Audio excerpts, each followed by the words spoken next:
Assalamualaikum warahmatullahi wabarakatuh. Waalaikumsalam warahmatullahi wabarakatuh. Alhamdulillah di tengah pandemik yang sekarang, semoga senantiasa kita diberi kesehatan, kelancaran segala aktivitas,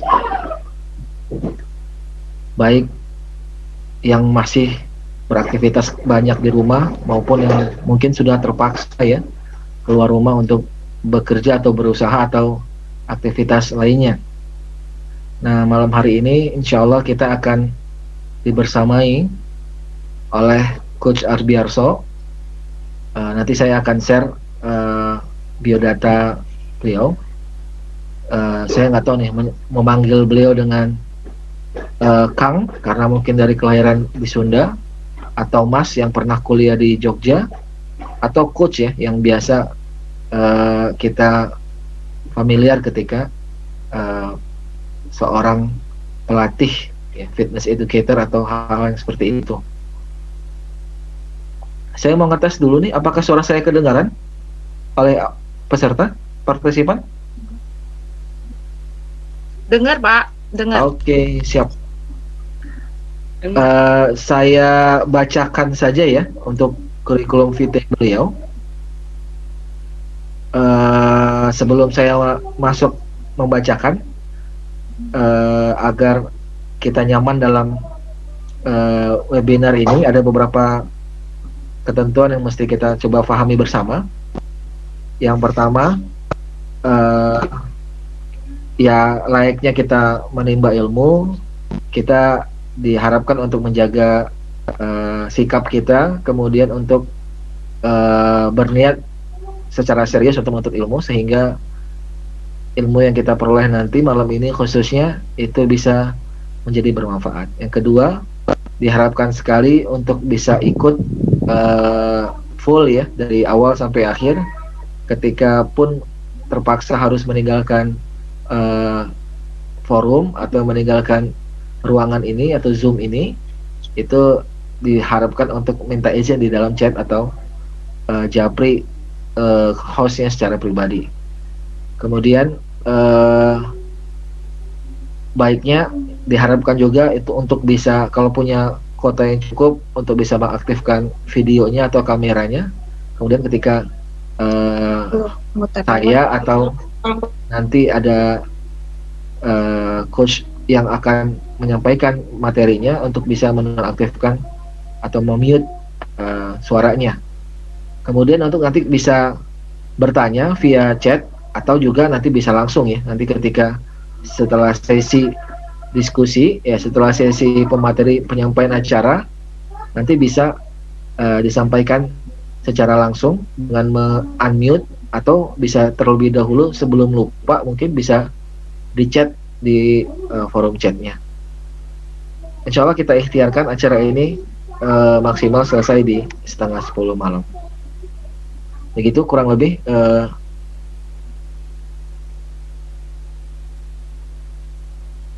kita pahami bersama. Kemudian yang kedua, saya akan coba membacakan kurikulum dari pemateri kita kali ini. Nama lengkap Arbiarso Wijatmoko ya, kelahiran 31 Agustus 93, kemudian lahirnya di Sukabumi, lulusan terbaik Universitas Negeri Jakarta tahun 2015, kemudian masa berprestasi di fakultas tahun 2014. Pendidikan beliau ya, S1 Physical Fitness ya, ilmu keolahragaan, masuk di 2011. Kemudian beliau juga pernah dapat sertifikasi di hipnosis atau hipnoterapis juga, dan beberapa hal yang sudah beliau lakukan baik di media lokal maupun media nasional ya, untuk menjadi pemateri atau pembicara. Saya mau ngetes nih, apakah Coach Arbiarso sudah bisa dihidupkan suaranya? Sudah bisa. Oke, siap, mantap. Nanti setelah ini kita akan langsung masuk. Ya. Kurang lebih itu dari kurikulum vitae yang mungkin bisa kita share. Nanti lebih lengkap akan disampaikan oleh coach. Cukup ya. Jadi insya Allah kita akan mendengarkan pemaparan dari beliau. Untuk coach, kalau perlu share screen, saya juga sudah buat bisa langsung di open public, jadi bisa langsung di share screen kalau memang ada yang perlu di share. Oh iya. Begitu. Ya, coba saya Waktu cari dan dulu tempat. ya. Siap. Dibuat santai aja forumnya, forum namanya ini ya. Jadi tema kita kali ini adalah bugar tanpa ambiar. Jadi latar belakangnya karena sering banyak di rumah, kadang kala ada dua pilihan. Apakah kita males-malesan, atau yang satu lagi kita mau berolahraga, tapi olahraganya itu kok kayaknya tidak tepat sasaran. Nah, hal ini mungkin akan kita banyak diskusikan, sehingga badan kita mungkin bertambah yang di luar ekspektasi, atau sebaliknya, padahal kita sudah berlelah-lelahan begitu. Nah, insya Allah akan disampaikan oleh Coach Arbiarso lebih lengkapnya kurang lebih 1 jam ke depan. Kepada Coach, kami persilahkan. Oke. Bismillahirrahmanirrahim. Assalamualaikum warahmatullahi wabarakatuh. Terima kasih Mas Yohandro Edward. Saya manggilnya Mas siapa nih? Iken. Yohandro Edward. Yohandro ya. Terima kasih Mas Yohandro udah diperkenalkan, juga udah dibuka. Alhamdulillah senang banget bisa sharing sama teman-teman di lewat Zoom gitu. Jadi karena situasi lagi pandemi juga, jadi nggak bisa ketemu bertatap muka langsung. Jadi meskipun begitu, tetap kita harus memanfaatkan waktu secara produktif.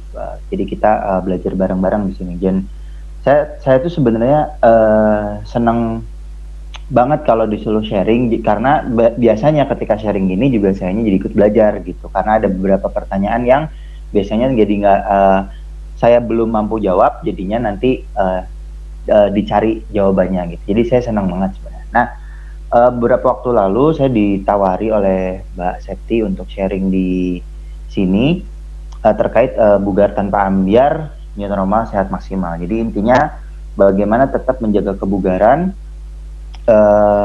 di tengah situasi yang kayak gini gitu, di tengah pandemi yang kita sulit mau kemana-mana. Kalaupun bisa kemana-mana itu biasanya karena penting banget. Nah, kenapa bugar sebenarnya ada maksudnya kenapa nanti bugar, tapi nanti saya akan jelaskan sebenarnya definisi bugar itu apa. Nah, perlu diketahui bahwa Indonesia sendiri itu masuk dalam negara yang cukup malas ya, terutama untuk jalan kaki. Jadi sebenarnya jalan kaki itu nggak harus 10.000 langkah. Jadi patokan secara internasional itu 7.000 langkah. Nah, Indonesia itu berada di 3.500. Jadi yang 10.000 langkah itu sebenarnya itu dulu adalah bahasa marketingnya dari salah satu penghitung step kalau nggak salah dari Jepang. Tapi sebenarnya standar dunianya itu 7.000. Nah, Indonesia itu kurang lebih di 3.500. Jadi kurang lebih setengahnya gitu. Jadi Indonesia termasuk negara yang cukup malas. Apalagi ini kan datanya tahun 2017 ya, walaupun metode penelitiannya itu menggunakan tracker dari handphone, tapi paling enggak itu bisa menjadi gambaran, karena di Indonesia sendiri kan ojek online itu sangat marak ya. Bahkan ada 2 yang besar dan 3 dengan yang kuning tuh. Saya lupa namanya apa, itu ojek online juga gitu. Jadi sekarang kemana-mana beli makanan aja kita udah sambil tiduran udah bisa beli makanan gitu. Kalau dulu kan harus keluar rumah dulu gitu. Nah, ini kurang lebih rankingnya. Ini nggak lengkap, jadi di atasnya tuh masih banyak, tapi di ini kalau tidak salah ini 10 besar terbawah. Jadi kalau nggak salah ada 20, habis itu 10 besar terbawah. Indonesia ada di bawah Saudi Arabia dan lain-lain. Dan lucunya, walaupun nggak semua, tapi ada korelasinya sama tingkat kegemukan. Ini ada korelasinya, tapi saya nggak masukin itu di sini. Mohon maaf, nah, Coach, kenapa? Mungkin bisa dibuat jadi landscape biar lebih terang. Oh ya, saya diputer ya. Diputer, jadi biar lebih terlihat. Terima kasih. Ya, tadi sampai mana? Nah, bugar. Nah, kenapa tadi saya milih kata bugar? Jadi sebenarnya ada 3 level. Nah, ini saya tunjukin dulu levelnya. Jadi ada sehat, ada bugar, ada performa. Jadi kalau sehat itu kondisi, walaupun sebenarnya secara WHO sehat itu bukan cuma kondisi tidak ada penyakit gitu, tapi sehatnya paripurna, fisik dan mental. Jadi bukan cuma nggak sakit, tapi sehatnya paripurna, sehat fisik dan mental. Nah, bugar di atas itu. Jadi bugar adalah kondisi sehat dan mampu melakukan aktivitas harian, pekerjaan maupun olahraga tanpa menimbulkan kelelahan yang berarti. Jadi bugar itu di atas sehat. Jadi kalau kita melakukan aktivitas pekerjaan, aktivitas harian ataupun berolahraga, terutama di sini olahraganya yang berkaitan dengan olahraga rekreatif.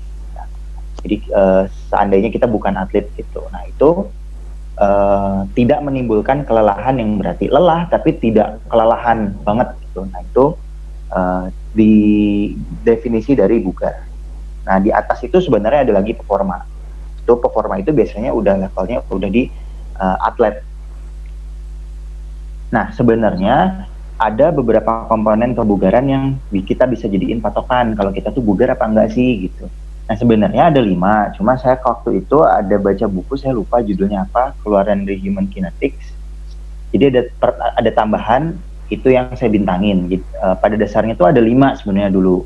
Jadi ada cardiovascular endurance, muscle endurance, muscle strength, ada flexibility dan body composition. Tapi kemudian di buku terbaru ditambahin power. Tapi saya lebih prefer ke 5 karena power itu biasanya dimasukkan ke skill base yang tadi performa itu. Jadi yang atlet-atlet itu biasanya butuh lebih banyak, ada speed, ada agility atau kelincahan, kecepatan itu tadi speed, kemudian ada power, daya ledak, terus ada macam-macam gitu. Itu komponen-komponen biasanya atlet. Tapi kalau komponen kebugaran, orang-orang yang kayak kita, orang-orang umum, nah biasanya ada 5. Jadi di pertama adalah cardiovascular endurance atau daya tahan paru dan jantung.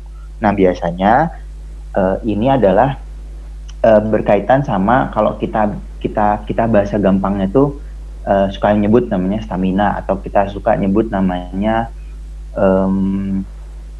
daya tahan gitu, daya tahan. Nah biasanya itu berkaitan dengan cardiovascular endurance. Nah biasanya olahraga yang melatih ini tuh itu adalah olahraga yang kita suka kasih label itu kardio gitu. Misalnya kayak sepeda, kayak jogging, lari, dan lain-lain. Tuh, ya, biasanya gerakannya kardio atau kalau di rumah pun misalnya gerakan jumping jack itu masuknya ke kardiovaskular. Karena tidak fokus untuk membebani otot atau terjadi gerakan fleksi dan relaksasi, tidak terjadi gerakan itu. Yang kedua adalah muscle endurance atau daya tahan otot. Jadi ini adalah kemampuan otot untuk menanggung beban dalam jangka waktu yang lama. Nah, bedanya sama kekuatan, kalau yang bawah yang muscle strength, bedanya kalau kekuatan di jumlah bebannya, kalau muscle endurance itu di seberapa lama dia bisa bertahan. Nah, itu 3 ciri ya. Dari 3 komponen kebugaran. Yang kemudian yang power saya skip. Yang kelima ini flexibility atau sekarang orang-orang memasukkannya mobility. Jadi ini adalah kurang lebih bagaimana keleluasaan gerak seseorang gitu. Jadi kalau flexibility itu lebih ke kelenturan, tapi kalau mobility itu keleluasaan. Jadi mencakup sendi-sendinya juga. Kalau flexibility biasanya daya rentang ototnya, tapi kalau mobility itu keseluruhan. Nah, yang terakhir itu body composition. Gitu. Jadi body composition adalah komposisi tubuh, perbandingan antara massa lemak di tubuh dengan massa yang lain, terutama organ, tulang, dan otot. Itu biasanya dibandingkan di body composition ini. Jadi ketika kita nimbang, kalau kita lihat berat badan kita sekian gitu, nah itu tuh isinya bukan cuma, kalau kita ngerasa gemuk, bukan cuma isinya bukan lemak, tapi ada macam-macam di situ. Kita nggak pernah tahu tuh berapa berat lemaknya, berapa berat massa ototnya gitu. Berat ototnya kita nggak pernah tahu.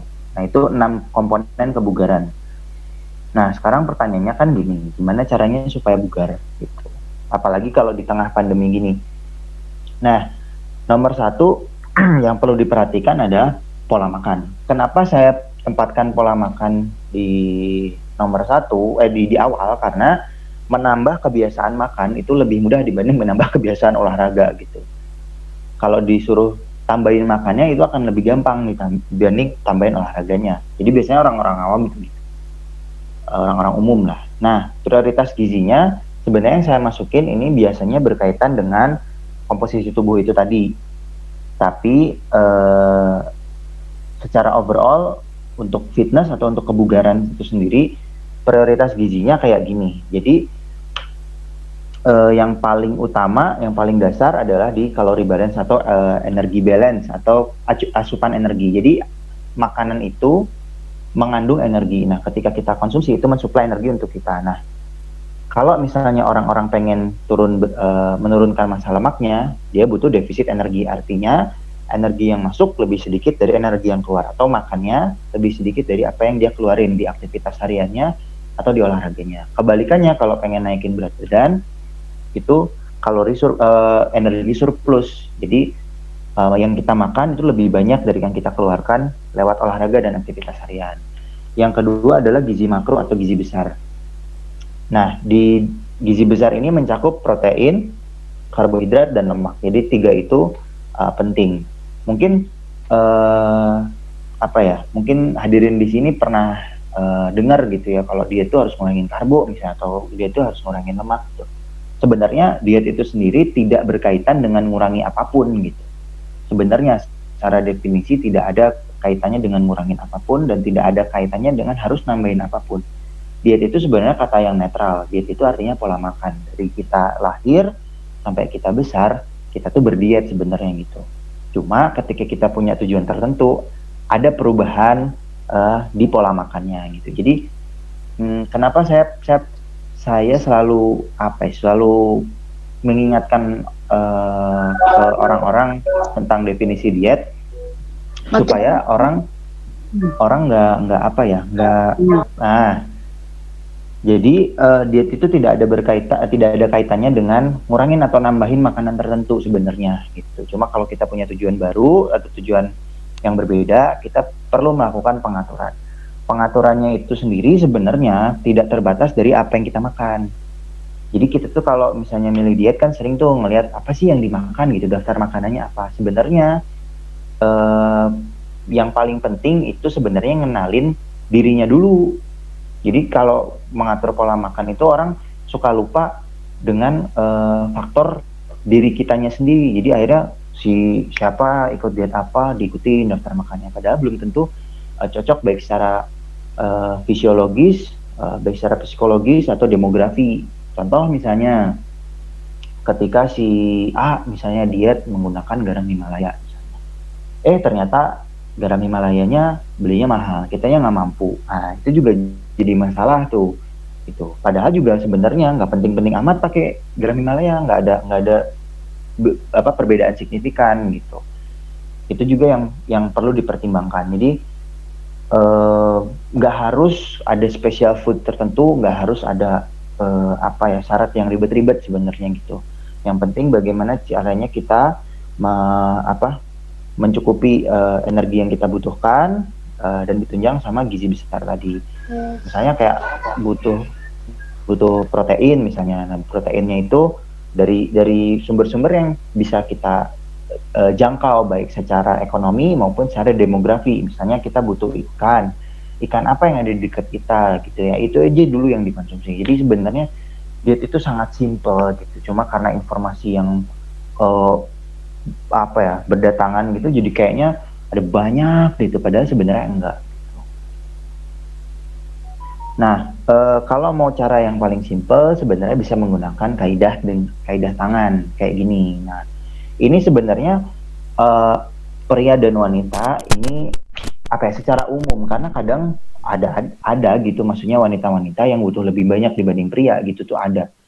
Apalagi kalau di ukuran misalnya wanitanya tuh tingginya 180 misalnya gitu, dia atlet voli atau atlet basket gitu. dibanding prianya misalnya di 160 tingginya gitu, dengan berat badan mungkin cuma 50 atau 45 kilogram gitu. Nah itu mungkin komposisinya akan berbeda, tapi secara umum kan biasanya kalau cewek atau wanita itu lebih apa ya, lebih kebutuhannya nggak lebih banyak dibanding pria biasanya, tapi ini secara umum aja gitu. Untuk makanan, untuk protein itu 1 telapak tangan. Jadi tapi telapak tangan sendiri, jangan telapak tangan orang ya. Jadi nyari temen yang gede gitu, pinjam telapak tangannya, kira-kira ukurannya berapa? Jangan, pakai telapak tangan sendiri. Telapak tangan. Nah itu. Terus untuk karbohidratnya atau ya sumber-sumber karbohidrat lah gitu. Itu biasanya 1 genggam gitu, 1 cup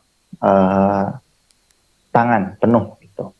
Kemudian untuk sayurannya biasanya 1 genggam gitu, satu genggam atau ukurannya 1 kepal gitu, 1 kepal. Nah untuk sumber lemaknya itu bisa 1 ibu jari gitu. Perbedaannya cuma di jumlah, kalau di pria itu 2 dikali 2 biasanya gitu. Jadi ini secara umum aja, jadi bisa jadi si wanita butuh lebih banyak gitu, bisa jadi juga tuh, karena ada kan yang wanita yang ukurannya lebih besar dari prianya, itu juga ada. Tapi ini secara umum seperti ini. Nah, sebenarnya di Islam sendiri itu udah diajarin pola makan sebenarnya simple gitu. Tadi kan kita lihat ada energi balance atau asupan energi atau kita sering mengenai dengan kalori. Nah, itu tuh di Islam tuh udah diajarin sebenarnya di Al-A'raf ayat 31. Jadi makan dan minumlah jangan berlebihan gitu. Sesungguhnya Allah tidak menyukai orang berlebihan. Jadi segala sesuatu itu bisa jadi toksik atau bisa jadi racun kalau tidak tertakar. Gitu. Apapun sebenarnya mau senatural apapun makanan, misalnya kita labelin organik misalnya atau sehat atau apa gitu. Kalau dia tidak tertakar, dia akan jadi racun juga untuk tubuh kita. Termasuk air sekalipun gitu. Mau sesehat apapun airnya, kalau tidak tertakar, dosisnya tidak tepat, dia akan jadi toksik gitu. Oke, ini sekilas aja. Nah, kemudian, selain pola makan, juga pola olahraganya harus dijaga untuk bugar. Jadi makanya bugar itu di atas sehat. Jadi kalau bugar itu lebih terencana lagi dibanding sehat gitu. Nah, kombinasikan olahraga kita aerobik dan anaerobik. Nanti saya jelasin. Jadi tadi kita lihat di komponen kebugaran itu kan ada daya tahan paru dan jantung, juga ada daya tahan otot sama kekuatan otot. Nah, daya tahan paru dan jantung itu identik dengan olahraga aerobik. Tapi ini aerobik itu bukan harus senam aerobik, bukan. Tapi yaitu tadi olahraga-olahraga yang suka kita labeli dengan kardio, yang biasanya durasinya lama, kemudian tidak ada pembebanan otot atau harus ngangkat beban, biasanya nggak kayak gitu. Walaupun bersepeda atau jogging pun itu sebenarnya ada aktivitas otot tapi tidak fokus di situ gitu. Nah, kemudian yang lawannya anaerobik itu biasanya termasuk di latihan beban. Nah, kenapa saya selalu mendorong orang untuk melakukan latihan beban? Pertama, latihan beban itu bukan cuma dimiliki dikuasai oleh pria-pria, dan bukan juga cuma untuk ngegedein badan, untuk berotot, untuk binaraga, enggak. Jadi manfaatnya itu banyak. Apalagi sebenarnya ketika kita sudah semakin berumur, otot kita itu semakin berkurang gitu. Maksudnya berkurang tuh, jadi gini, kalau kita dulu nggak ngapa-ngapain sampai usia 60 nggak ngapa-ngapain, nah itu berkurang tuh masa ototnya. Kecuali di tengah-tengah usia kita, itu kita membangun masa otot kita. Jadi bisa jadi setelah tua justru masa ototnya bertambah gitu. Jadi nggak harus berkurang sampai tua gitu. Makanya perlu dilatih. Nah, emang kenapa sih harus melatih masa otot? Nah, itu nanti ada penjelasannya kenapa kita perlu melatih masa otot. Nah, ini kurang lebih manfaat-manfaatnya gitu loh. Pertanyaannya kan gini lah, kan lagi kayak gini, lagi pandemi, kan nggak bisa latihan beban ke gym gitu. Gym juga banyak yang masih tutup gitu, juga mungkin secara ventilasinya kurang bagus. Sedangkan kemarin WHO kan ada yang bilang bahwa udah mulai airborne di dalam ruangan dengan ventilasi yang tidak bagus gitu. Nah, gimana caranya bisa latihan beban? Simpel aja, selama kita masih punya beban apapun, selain beban hidup ya, maksudnya beban di sekitar kita, itu kita bisa latihan gitu. Bisa pakai beban badan sendiri, bisa pakai alat-alat yang ada di rumah yang punya massa atau punya beban. Apapun itu bisa dipakai gitu. Atau misalnya kalau punya dana lebih, bisa membeli alat-alat bantu untuk latihan beban. Misalnya yang paling gampang dumbbell atau resisten band yang karet-karet yang ditarik-tarik itu bisa ngebantu banget gitu. Tapi kalaupun misalnya nggak mau beli ya kita punya badan sendiri gitu. Itu juga bisa dipakai untuk latihan di rumah sebenarnya. Selain murah, simpel juga. Tapi sih masa nggak mau nyempetin untuk beli alat untuk olahraga, kan biasanya juga nyempetin untuk beli alat-alat yang kayak tas gitu, kayak baju, padahal baju masih banyak, tas masih banyak, sepatu masih banyak, masa sih nggak nyempetin beli alat olahraga gitu. Itu kan juga investasi gitu. Tapi kalaupun misalnya memang sama sekali nggak mau, bisa latihan pakai badan sendiri, bisa lihat di YouTube misalnya gitu. Atau kalau mas saya nggak mau latihan beban dulu, pengennya olahraga yang lain dulu, misalnya yoga, boleh, nggak apa-apa gitu. Yang penting memulainya itu dulu yang paling penting. Nah, karena kita berkaitan sama pandemi ya, karena ada new normalnya juga gitu. Saya pengen berbagi soal intensitas dan imunitas. Jadi ini adalah grafik perbandingan antara intensitas dengan imunitas gitu. Jadi semakin tinggi intensitasnya, semakin rendah, maka tingkat apa ya, apa sih namanya tuh, keimunitasnya gitu atau bahaya keimunitasnya itu semakin tinggi. Jadi kalau kita olahraganya nggak cukup nggak cukup intens, itu juga tidak meningkatkan imunitas. Tapi kalaupun tinggi, sangat tinggi gitu ya, itu juga cukup bahaya buat imunitas gitu. Nah ini biasanya grafik U ini digunakan oleh para coach lah gitu, ataupun dokter spesialis olahraga gitu. Kurang lebih seperti ini. Walaupun sebenarnya ada beberapa ahli yang mulai mempertanyakan tentang konsensus ini atau pendapat yang udah disepakati ini ya tentang grafik ini, karena katanya ada juga orang-orang yang latihannya intensitas tinggi dan jangka waktu lama, tapi dia tidak menekan imunitasnya gitu. Tapi paling enggak saran dari saya pakai dulu ini. Jadi latihannya ada di intensitas sedang. Kalaupun tinggi dia tidak terlampau tinggi gitu. Sedang tinggi, jadi nggak sampai ke tinggi gitu. Kalaupun memang terpaksa harus tinggi, misalnya kita atlet, misalnya gitu memang harus tinggi, maka benar-benar harus jaga setelah latihan untuk jaga kebersihan dan tidak berkontak dengan siapapun dulu gitu. Karena dikhawatirkan beresiko sama imunitasnya. Nah kan nanti pertanyaannya adalah pertama intensitas itu apa gitu kan, kemudian cara menentukannya itu gimana gitu. Nah intensitas itu adalah berat atau ringannya usaha latihan kita. Jadi intensitas itu bukan frekuensi, karena kadang ada yang ditanya intensitas latihanmu berapa? Oh 3 kali seminggu, itu namanya frekuensi. Tapi kalau intensitas tuh berat atau enggak sih latihannya gitu. Nah biasanya dibagi ke 3 kelompok, ringan, sedang, sama berat. Nah nentuin intensitasnya itu gimana? Ini sebenarnya saya bagiin ada beberapa cara, ada kurang lebih 5 nih di sini. Ada heart rate max, ada RPE, 1RM, talk test, penampilan. Tapi di sekarang saya akan bahas yang talk test aja. Jadi nanti ini materinya kalau mudah-mudahan bisa didapetin sama teman-teman ya. Nanti ini juga mau saya share sih. Jadi teman-teman nanti bisa baca sendiri. Kalau misalnya nggak ngerti nanti bisa tanya saya. Nah, saya akan bahas tentang talk test. Kenapa yang talk test? Karena ini yang paling gampang dilakukan. Karena kalau yang lain itu nanti ngejelasinnya sendiri mungkin harus lama, karena ada mungkin yang dasarnya belum ngerti olahraga gitu. Jadi paling gampang ini talk test. Nah, talk test ini adalah cara menentukan intensitas latihan dari kemampuan berbicara gitu di tengah-tengah latihan.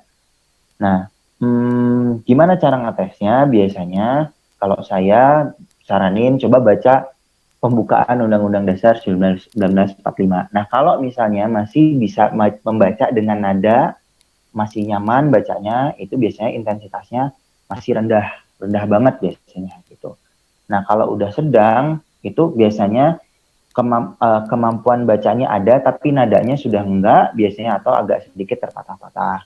Tapi kalau intensitasnya tinggi, itu biasanya sudah terpatah-patah banget gitu. Apalagi kalau yang paling tinggi itu biasanya udah nggak mampu untuk ngomong lagi gitu. Nah, ini sebenarnya sudah di backup oleh riset bahwa talk test ini bisa digunakan untuk menentukan intensitas latihan kita atau berat ringannya latihan kita gitu. Jadi kalau misalnya latihannya masih bisa ngomong, itu biasanya intensitasnya rendah, tapi kalau misalnya udah kepatah-patah, itu biasanya intensitasnya tinggi. Itu kurang lebih cara yang paling mudah untuk menentukan intensitas latihan. Jadi biasanya tadi karena grafik U tadi, jadi paling nggak di sedang. Jadi masih bisa baca UUD, pembukaan UUD 45, tapi nadanya nggak begitu pas dan sedikit kepatah-patah gitu. Itu kurang lebih patokannya lah gitu. Nah, kenapa tadi kan bugar tanpa ambyar. Nah, bugar kok bisa ambyar itu gimana caranya? Nah, memang ada orang-orang tertentu yang sehat tapi dia tidak bugar. Kenapa? Karena itu tadi dia tidak punya 5 komponen kebugaran. Itu. Nah, tadi mungkin kalau teman-teman ingat, tadi saya bagiin ada 5 komponen kebugaran. Yang paling bawah itu body composition, dan yang 4 di atas itu berkaitan dengan olahraga semua. Jadi sebenarnya kalau kita fokus untuk ngebangun kebiasaan, itu badan itu akan ngikutin gitu. Itu sebenarnya konsepnya ke sana. Jadi kalau kita punya kebiasaan, suatu kebiasaan, itu bentuk badan itu nanti ngikutin gitu. Kalau kita punya kebiasaan yang sehat, nanti badan itu akan ngikutin. Jadi orang tuh kadang suka pusing mikirin bentuk badannya gitu, atau mikirin angkat timbangannya, sampai akhirnya dia ngorbanin status kesehatannya, malah jadi rugi. Nah, tadi di komponen kebugaran kan ada body composition, itu berkaitan dengan komposisi tubuh, seberapa banyak perbandingan antara lemak, massa otot, massa air, organ kita, tulang kita. Nah, itu tercakup di body composition. Nah, konsekuensi lemak tubuh tinggi itu apa? Ini kurang lebih ada 9. Yang teman-teman bisa baca sendiri. Mungkin yang saya lupa tambahkan adalah kategori lemak tinggi itu seberapa, itu yang saya lupa tambahin di presentasi ini. Jadi kalau untuk pria itu kategori lemak tinggi itu ada di 20% ke atas, itu udah tinggi banget. Atau sebenarnya di atas 15% itu sudah cukup tinggi. Tapi biasanya kalau di kebugaran di bawah 20% itu dianggap normal.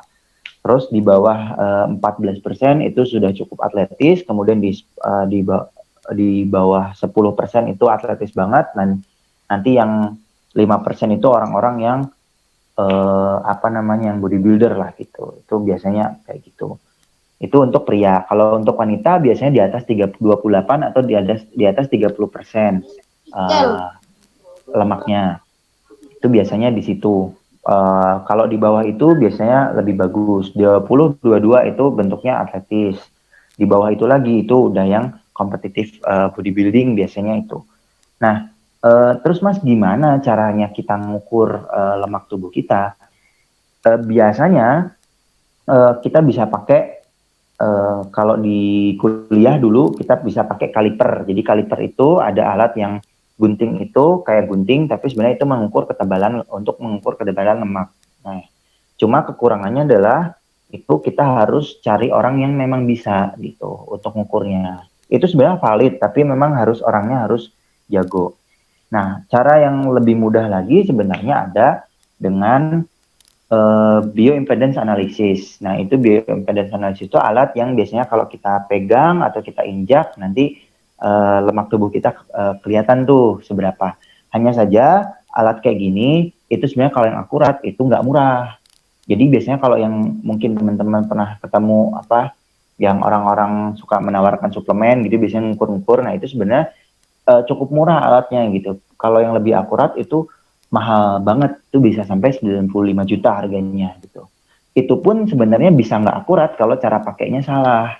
Misalnya cara pakainya adalah makan atau minum dulu, kemudian pakai baju yang cukup tebal, itu ukurannya jadi salah. Nah, ada lagi yang lebih canggih, itu namanya DEXA, tapi juga nggak murah ngukurnya. Nah, yang paling gampang, gini aja, kawan-kawan mungkin bisa googling, kemudian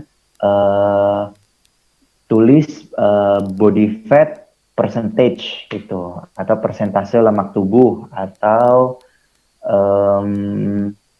body fat rate misalnya gitu. Nah, nanti muncul tuh ada yang cowok, ada yang cewek, itu berapa. Nanti bisa dilihat tuh untuk sekian persen sama sekian persen bentuknya kayak gimana. Nanti kita bandingin, oh aku bentuknya udah gimana nih, oh di sini. Estimasinya kurang lebih seperti itu. Itu yang paling mudah. Sayangnya mohon maaf saya lupa masukin ke sini. Tuh.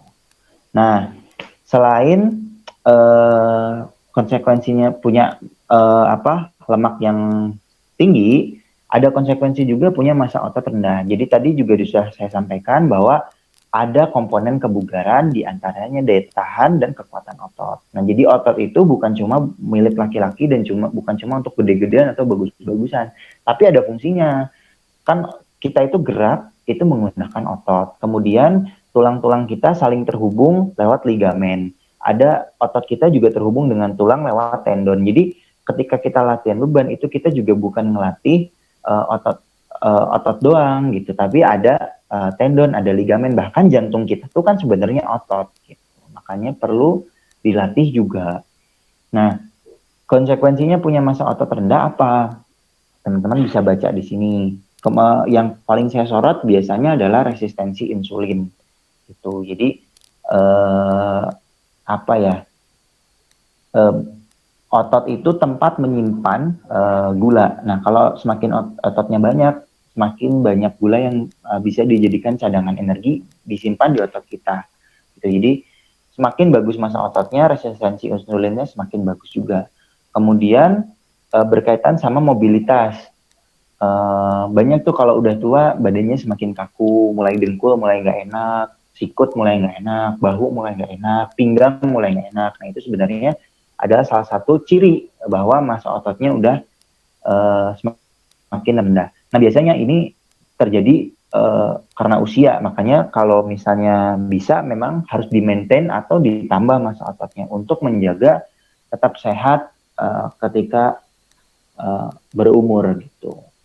Nah, yang lain-lain itu misalnya seperti infeksi dan harapan hidup. Nah, yang harapan hidup ini maksudnya memang di risetnya orang yang punya massa otot lebih banyak itu harapan hidupnya lebih tinggi dibanding orang-orang yang massa ototnya lebih rendah. Walaupun dalam Islam kan masalah mati itu di tangan Allah gitu ya, tapi paling nggak kita punya usaha ke sana untuk bisa tetap sehat, bisa tetap bugar ketika mati pun atau ketika kita meninggal pun, jadi tidak dalam kondisi jadi kan badan kita tuh titipan ya, jadi kalau kita kembali juga pas dikembaliin badannya masih bagus gitu. Nah, gimana supaya nggak ambyar? Nah, kalau kemarin-kemarin pemerintah mempopulerkan istilah new normal. Sekarang-sekarang kan adaptasi kebiasaan baru atau AKB ya. Memang yang saya sorot ini bukan slogannya pemerintah, tapi memang kalau misalnya mau punya status kebugaran yang bagus, kita harus punya kebiasaan-kebiasaan orang-orang yang bugar juga gitu. Seperti apa? Itu tadi pengaturan pola makan, kemudian juga olahraga, kemudian manajemen stresnya juga, kemudian istirahatnya. Nah, emang kalau dibayangin kayaknya banyak banget gitu ya, kayak aduh ini harus ngatur makan ribet, harus olahraga juga. Nah, sebenarnya nggak perlu ribet-ribet sebenarnya. Ini saya saya baru buat tadi ini metode AKB 40. Kalau di milenial itu kan kenal yang namanya JKT 48 atau AKB 48. Ini AKB 40. AKB 40 ini adalah adaptasi kebiasaan baru selama 40 hari. Jadi kan kalau di riset itu tidak ada angka atau hari yang pasti berapa lama kebiasaan itu bisa dibangun. Nah, tapi kalau dalam Islam saya cuma karena ada hadis Nabi yang mengatakan bahwa ketika kita bisa sholat di belakang imam, dapat takbiratul ihram pertama 40 hari, terbebas dari kemunafikan. Nah, dan konsepnya kuarantin atau karantina itu kan dari bahasa Itali quaranta yang artinya 40. Jadi ya saya cocokin aja ke sini gitu. Padahal sebenarnya membangun kebiasaan itu nggak ada patokannya gitu, nggak bisa 18 hari sampai 290 harian kalau di riset gitu. Tapi paling nggak di Islam itu kata angka 40 itu sering terdengar lah. Gitu. Nah itu jadi mengadaptasi kebiasaan baru kurang lebih selama 40 hari. Nah kebiasaannya seperti apa? Kebiasaannya sebenarnya nggak harus muluk-muluk untuk apa ya? Untuk lompat langsung. Wah semua makanan akan direbus gitu. Kemudian akan ganti buah-buahan semua atau beli daging segala macam. Langsung ikut kelas olahraga enggak sebenarnya. Tapi kita bisa mulai dari yang paling mungkin dilakukan. Kemudian nanti ditambahkan 1% setiap hari gitu. Jadi misalnya nggak pernah olahraga sama sekali seumur hidup gitu ya, dari terakhir lulus sekolah atau kuliah sampai usia sekarang misalnya gitu. Pengen olahraga tapi gimana? Ya udah, kalau biasanya tidak punya jadwal jalan, coba jadwal jalan misalnya sore 1 menit deh satu hari, gitu aja. Jadi 1 menit tuh satu hari, besoknya coba 2 menit, atau besoknya coba tambahin 1,5 menit gitu. Itu bisa dimulai dari situ. Nggak kerasa dalam 1 tahun kita, kalau 1% aja per hari dalam 1 tahun, kita sudah menambah 37 kali lipat hasil di tubuh kita gitu. Untuk nambahin 1% aja satu hari gitu. Apalagi bisa 2%, apalagi bisa 3% gitu.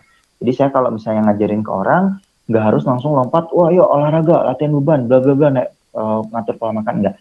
Tapi bisa adaptasi kebiasaan baru satu persatu. Gitu. Misalnya, oke, yang paling gampang apa nih? Jangan olahraga dulu deh. Aku yang kurang air putih gitu. Coba ngebiasain air putih. Coba aku beli botol yang 1 liter nih harus habis nih 1 hari. Ya udah fokus dulu ke situ. Bisa seminggu, atau bisa 5 hari, atau bisa 2 minggu. Nanti, udah enak nih. Tambahin kebiasaannya gitu. Nah itu bisa juga seperti itu. Jadi apapun yang bisa dilakukan selama bisa ditambahkan ke kebiasaan itu ke diri kita, tambahin aja gitu. Makanya kalau saya ngatur pola makan, fokusnya bukan dikurangin atau di jangan gitu. Semakin dikurangin semakin jangan, semakin pengen gitu. Makanya apa yang nih bisa ditambahin? Aku ini kurang makan buah, kurang makan sayur gitu. Coba konsisten ini seminggu. Ya udah fokus aja gitu, nggak usah spesifik harus sayur apa, dimasaknya dia apa, yang ribet-ribet, nggak usah. Kalau udah sadar misalnya kurang sayur atau kurang buah, ambil yang paling mudah, konsumsi. Itu udah cukup membangun kebiasaan. Tapi memang jangan berharap terus hasilnya, dalam seminggu langsung dari tadinya 100 kilo langsung 50 kilo dalam seminggu. Itu mah kebangetannya gitu. Kalaupun bisa kayak gitu ya, semua orang badannya bagus gitu ya. Tapi memang harus sabar gitu. Makanya di sini 1% per hari gitu.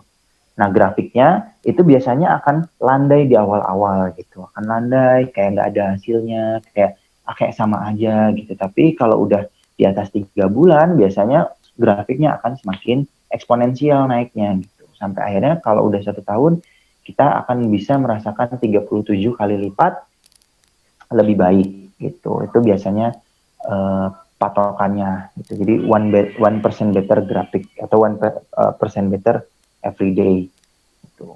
Nah, cara ngebangun kebiasaan gimana, Mas? Nah, ada rumusnya, ada formulanya gitu. Di bukunya ada Power of Habit dari Charles Duhigg. Jadi kebiasaan itu dibangun karena pertama ada pemicunya atau cue-nya, kemudian ada rutinnya atau kebiasaan itu sendiri, kemudian ada reward-nya. Kenapa kita punya kebiasaan rebahan? Karena misalnya pemicunya adalah, pemicunya ada kasur. Kemudian kebiasaannya rebahan, kemudian rewardnya apa? Nyaman.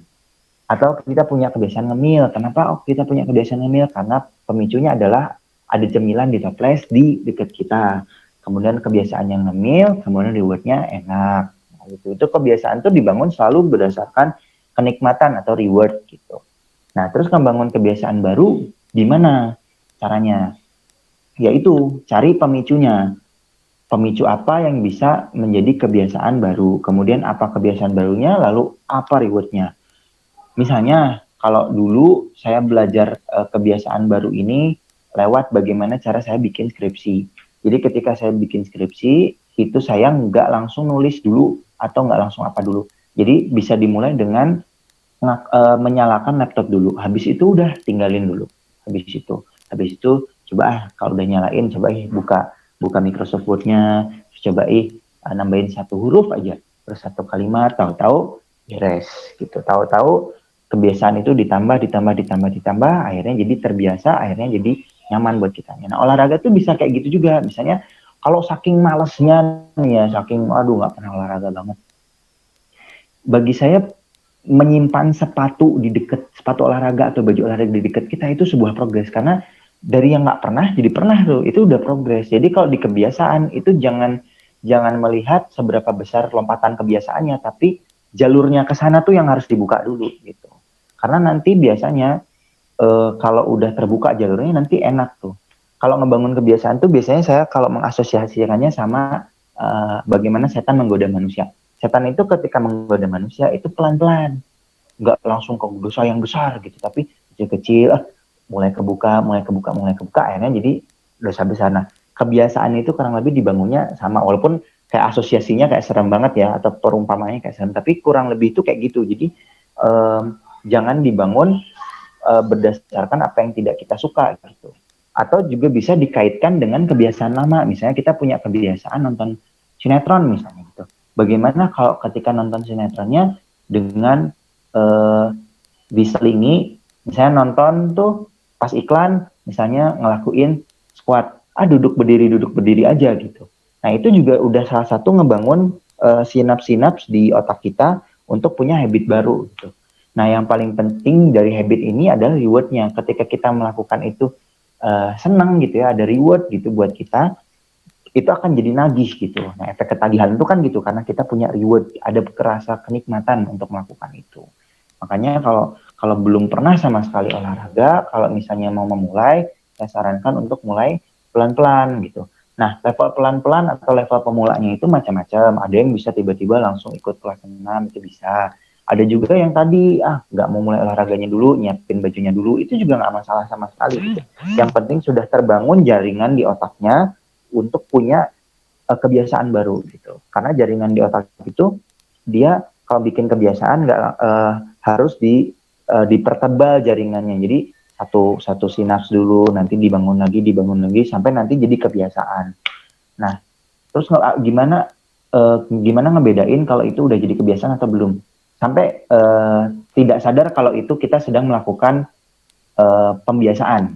Kalau sampai nggak sadar, kayak udah gue banget nih gitu, udah saya banget nih gitu, udah tanpa ini tuh kayak kurang gitu. Nah itu udah terbangun kebiasaan.